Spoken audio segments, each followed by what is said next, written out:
When you hear the words Andorra, you might think, well, is that like a planet in the Star Wars universe? No, it's a country on Earth.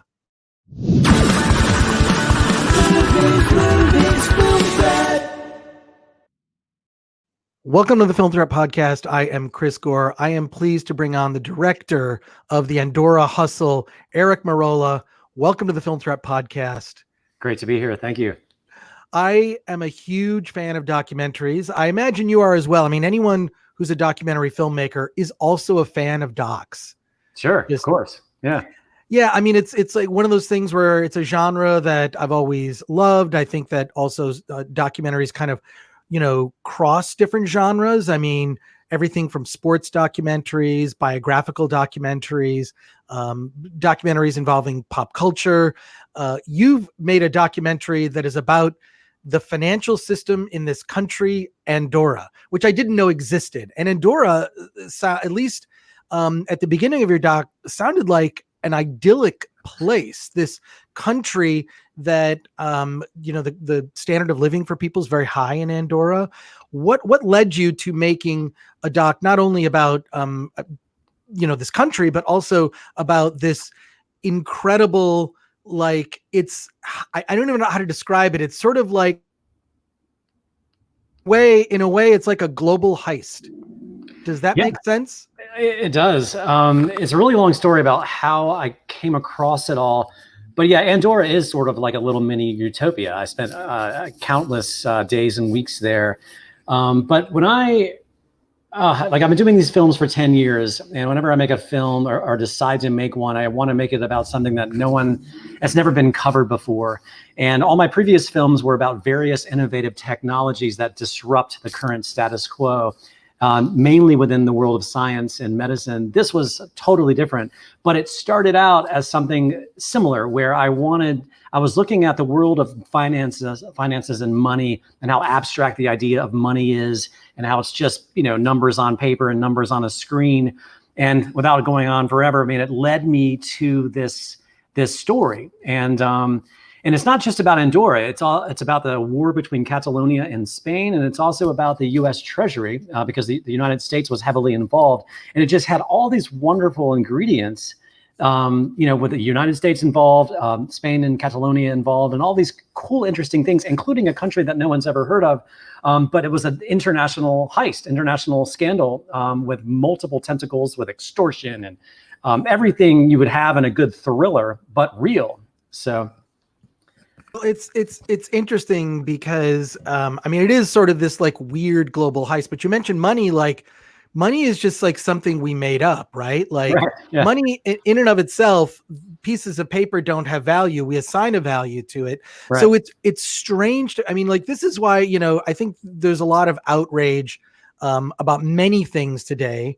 And I think a lot of it like trickles back to, Wall Street and, 2008, 2009, that collapse, really affected a lot of people. There's a lot of anger about that. And you just see the through your documentary, the way that people in that system have an arrogance where they just feel like they can do whatever they want. It's kind of a heist that was done out in the open.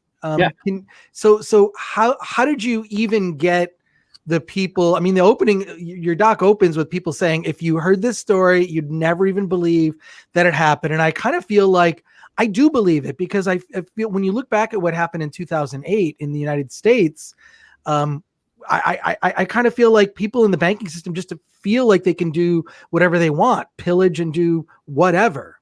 Right. Well, that's what also made the story so interesting because for the first time, this is a group of innocent bankers in a country of 5 banks where all of them were actually guilty. 4 of the 5 banks were guilty of the crimes that this bank was accused of by the American government.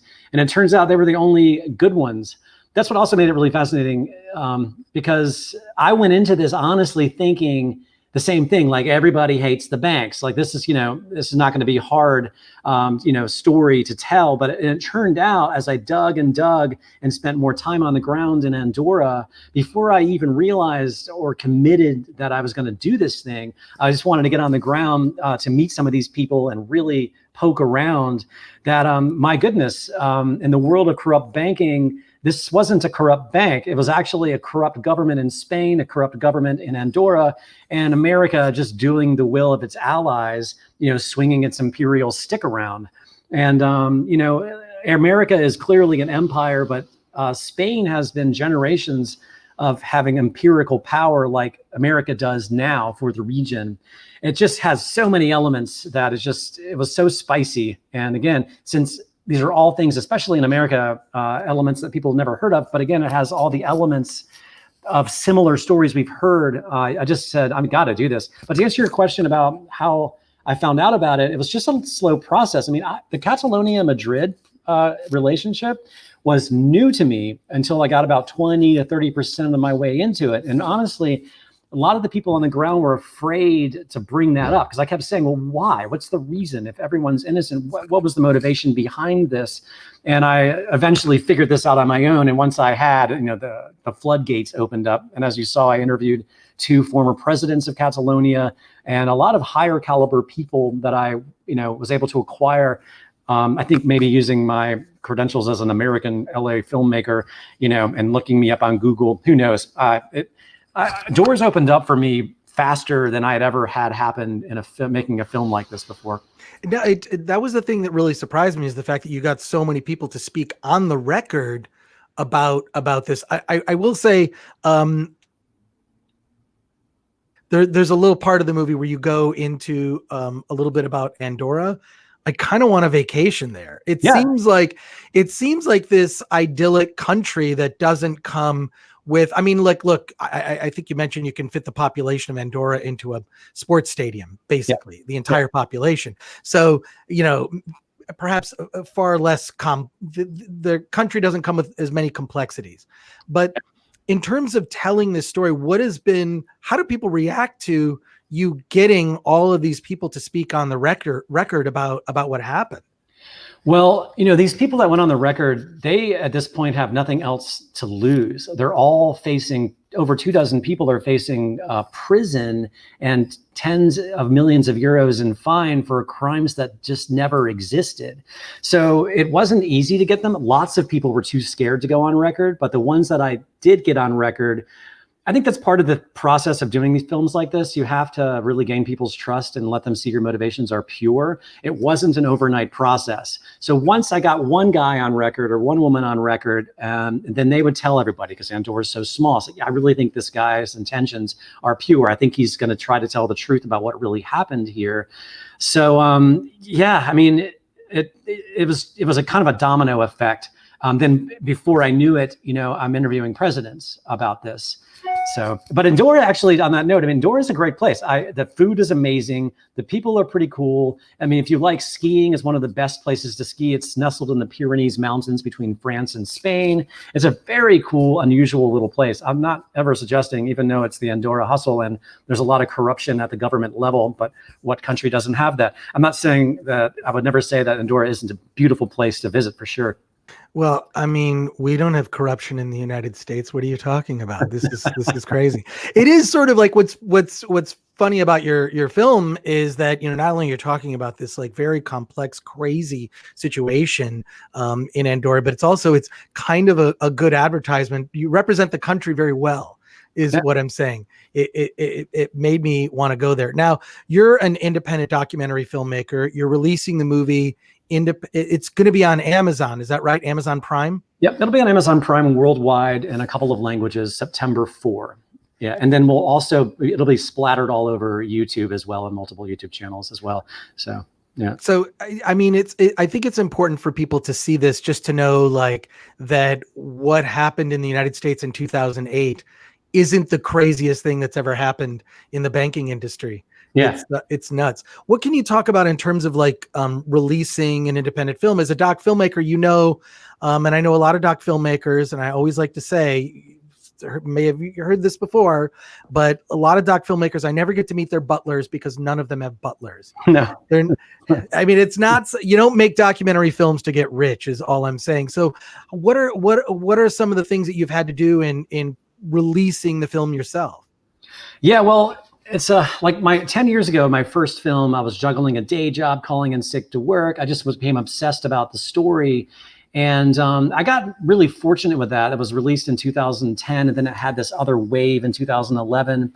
It was on Netflix and the documentary channel, and I won all these awards, and I was all over the world traveling and presenting. And that was back when people bought DVDs. So, when you're an independent filmmaker and you're paying $1.50 for a DVD and you're selling it for $10 or $20 and you sell lots of them, it can be profitable for an independent person. And so I would use that profit back when DVDs were still valid, and I would reinvest into the future projects. And DVDs went away, and the profits for documentaries, just dropped tremendously. So now I've gotten to the point now where I can present myself to some sort of wealthy benefactors that support me.